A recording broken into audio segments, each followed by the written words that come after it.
We have had 11 presidents in the United States since World War II, not counting Harry Truman, who got into office at the end of World War II. So that would be Eisenhower through Barack Obama.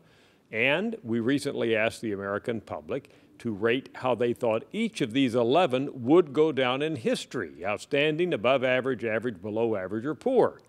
Now, of those 11 presidents, Ike through President Obama, which one do you think Americans right now in 2013 rate as the most outstanding? Well, the answer to that is John F. Kennedy. 74% of Americans say that John F. Kennedy will go down in history as outstanding or above average. And that's significantly higher than any of the other 11 presidents that we looked at. Next in line, Ronald Reagan, 61%.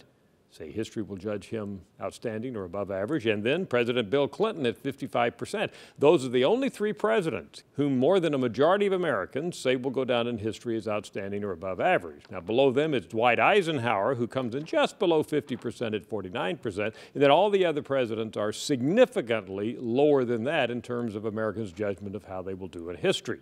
You see the list in front of you: Barack Obama, George H.W. Bush, Jimmy Carter, George W. Bush, Lyndon Baines Johnson, Gerald Ford, and at the very bottom of the list of the 11 is Richard Nixon. And I might point out that when we look at the job approval ratings of presidents while in office that we've rated here at Gallup, of these 11, John Kennedy actually had the highest approval rating while he was in office. So not only is Kennedy the highest rated president that we've ever measured, he also now, 50 years after he died, is viewed as the most outstanding of any of the presidents since Dwight Eisenhower. Who gets the highest average ratings of any president? Well, that would be Ford, George H.W. Bush, and LBJ. Who gets the highest percent poor? Well, Richard Nixon tops that list. The two other presidents with 40% or higher poor ratings would include George W. Bush and Barack Obama. And I think these latter two get the poor ratings because they're very fresh on Americans' minds in our polarized environment. And a lot of Democrats still rate George W. Bush poorly. And Barack Obama, who's still in office, of course, is rated poorly by a lot of Republicans.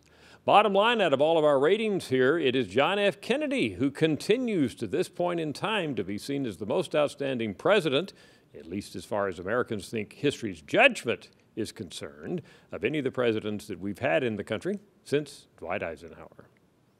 I'm Dr. Frank Newport, Gallup Editor-in-Chief.